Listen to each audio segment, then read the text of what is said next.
One of the most underestimated truths in life is this: your day doesn't start when you get out of bed. It starts the moment you become conscious. That split second when your brain begins to wake up, even before your feet hit the floor, that's the beginning. And what happens in that window? Most of the time we don't even notice, but in that tiny sliver of space, we're already telling ourselves a story. We're narrating silently. We're saying things like, "Oh, I'm already behind," or "I'm exhausted," or "I don't want to deal with today." And what we rarely realize is those are not just thoughts. They are instructions. Your brain listens.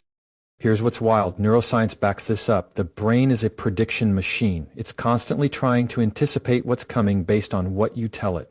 If you say, "Today's going to be stressful," your mind starts filtering for signs of stress.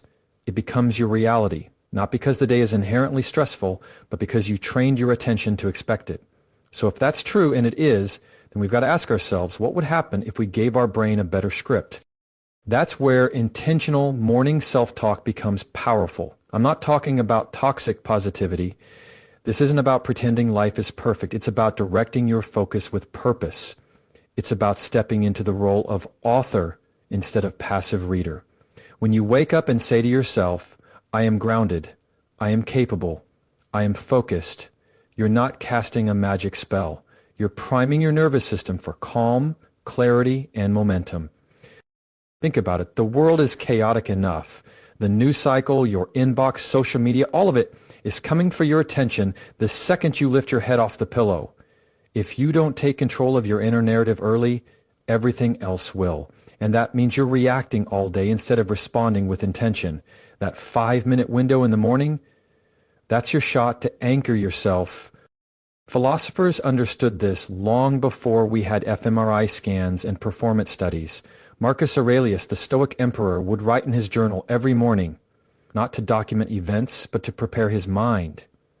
He'd remind himself, "You will meet people today who are deceitful, rude, arrogant, but that has nothing to do with your own principles." What was he doing? He was setting his mental posture before the world had a chance to influence it. He was taking authorship. And this isn't just about performance, it's about peace. So many of us carry this low-grade anxiety throughout the day. We're not even sure why we're uneasy, but it builds. Part of that is because we've surrendered our mornings to randomness. We scroll, we check, we consume, but rarely do we declare. We don't say, "Here's what matters to me today. Here's who I want to be. Here's how I choose to show up." Let me be very clear. I'm not suggesting you fake it. I'm suggesting you choose it. There's a difference. One is denial, the other is discipline. Saying "I am strong" when you feel weak is not delusion, it's a vote. It's a vote for the person you want to be. And enough votes cast over time, that becomes identity. There's a psychological phenomenon called the self-fulfilling prophecy. It's the idea that a belief or expectation, however small, alters your behavior in ways that actually make that belief come true. If you tell yourself, "I'm not a morning person," guess what? You'll resist mornings, you'll delay getting up, you'll be groggy and irritated. But if you tell yourself, "I wake up ready to lead my day," even if it's uncomfortable at first, your actions start aligning. It's subtle, but it's real. Identity follows behavior, but behavior is often sparked by belief. And here's the good news. This is a skill. It's not reserved for the ultra-disciplined or the spiritual elite. It's something you can start tomorrow, literally. And when you do it consistently, it creates a compound effect. The days where you speak strength into yourself add up. They begin to form a base of confidence so that when life does hit you with something unexpected, and it will, you're not knocked over as easily. You've built internal weight, internal structure. And this isn't about becoming untouchable. It's about becoming anchored. A storm can rage outside, but if the anchor is strong, the ship holds. Your words, especially those first words in the morning, are part of your anchor. And in a world where everything is designed to pull you off center, that anchor is priceless. Now, none of this works if it's theoretical. The challenge is to make it practical. That means tomorrow morning when you open your eyes, don't reach for your phone. Reach inward. Find a phrase, a truth, a reminder.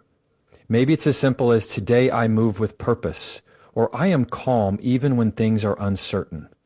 Speak it out loud if you can. Say it with conviction, not because it's instantly true, but because you're willing to live into it. The thoughts you think in the morning are not just thoughts, they are blueprints. And the house you build with them becomes your life. So don't just wake up with intention. Let's talk about self-talk. Not the kind that floats by without notice, but the kind you deliberately engage in, the kind that shapes you. Because whether you're aware of it or not, you're in a conversation with yourself every moment of every day. And that conversation is not neutral. It's either fueling your growth or feeding your doubt. Now, we've all heard phrases like, you're your own worst critic, but let's pause there.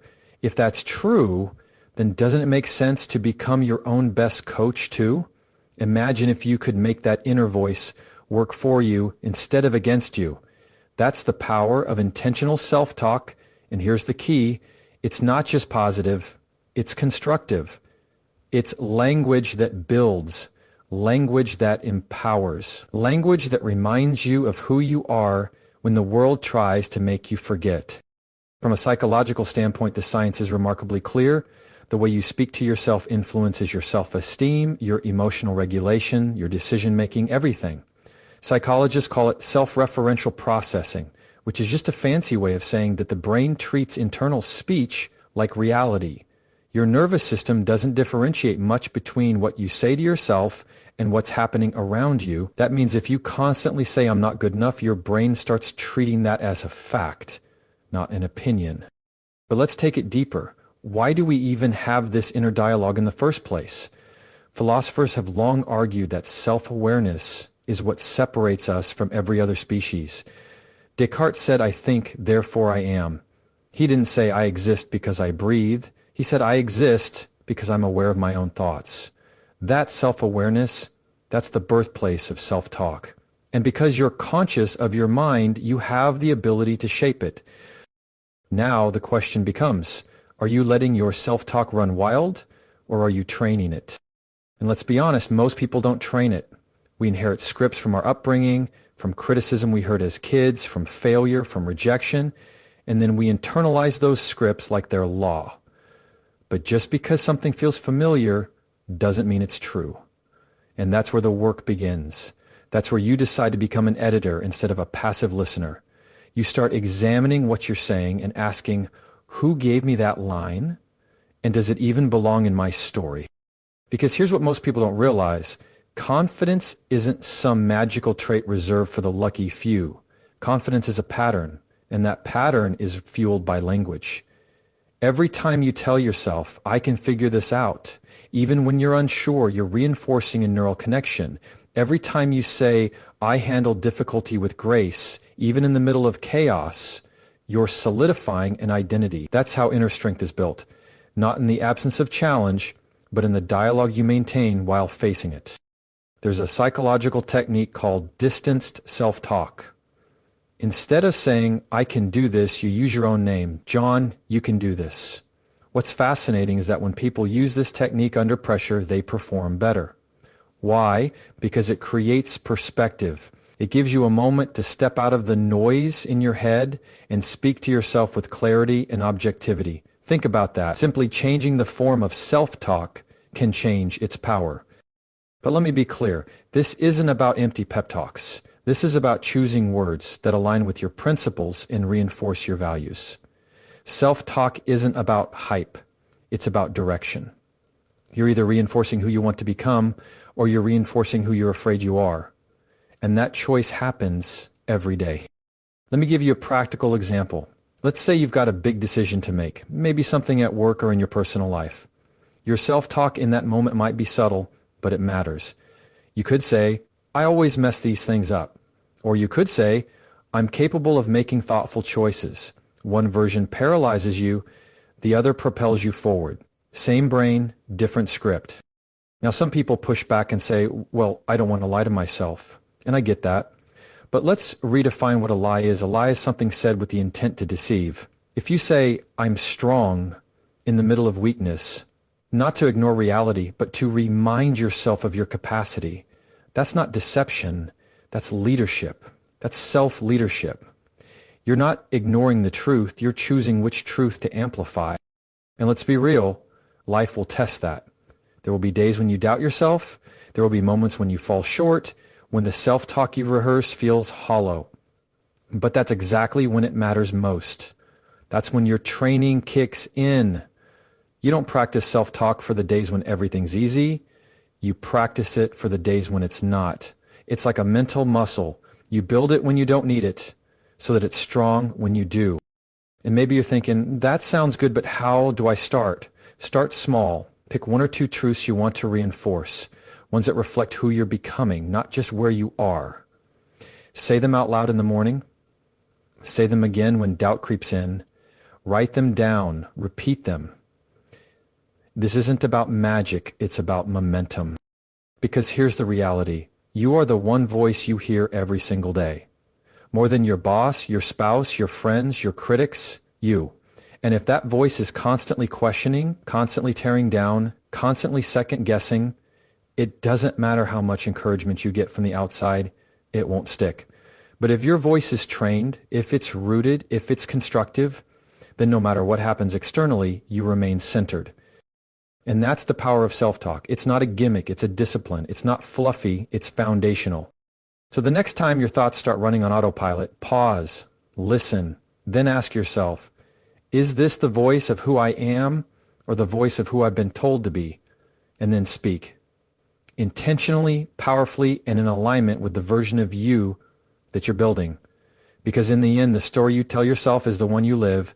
If there's one truth I wish more people understood, it's this. Nothing changes if you don't do it consistently. That includes the way you speak to yourself. We love moments of inspiration. We love clarity, those sparks of motivation where we feel aligned and energized. But change, real, lasting change, doesn't live in those flashes. It lives in repetition, in small intentional choices repeated over and over again until they become part of who you are. And that's the final piece of this puzzle. You can understand how your morning mindset sets the tone. You can recognize the power of self-talk. But unless you're consistent, it won't stick. Because the mind doesn't change with exposure, it changes with repetition. Identity is not built through insight alone, it's built through practice. And the practice is daily. We tend to romanticize transformation. We imagine it happens in one big leap, a new job, a breakthrough conversation, a wake-up call. But most of the time, change doesn't arrive like a lightning bolt. It arrives like a tide, slow and steady until you look back and realize you're standing on new ground. And the tide that moves you forward, it's the habits you repeat. The things you say to yourself every single day, especially when no one's watching. The Stoics had a phrase, we become what we repeatedly do. That wasn't just philosophy, that was strategy. They understood that if you wanted to live with integrity, with focus, with courage, you had to train those qualities. And training, by definition, is repetitive. It's not sexy. It's not dramatic. It's showing up again and again and again, especially when you don't feel like it. And that's where most people fall off. Not because they don't care, not because they don't believe in the power of self-talk or morning routines or mindset. They fall off because they're waiting to feel motivated every time. But let me level with you. You will not always feel like doing the things that are good for you.